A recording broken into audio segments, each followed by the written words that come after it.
வேதம் சொல்லுகிறது, ஆண்டவர் அவர்களுக்காக என்ன பண்ணினார் அப்படின்னா மனஸ்தாபப்பட்டார். ஆண்டவருடைய பிள்ளையே, வேற ஒண்ணுமே வேண்டாம். ரகசியம் என்ன தெரியுமா?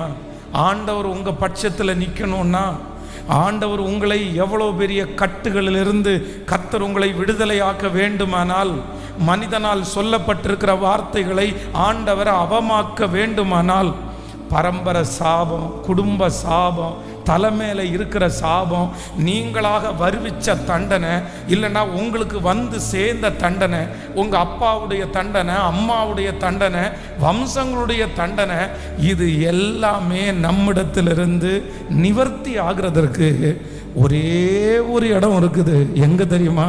அவர் நொறுங்குண்டதும் நறுங்குண்டதுமான இருதயத்தை அவர் புறக்கணிக்க மாட்டார்.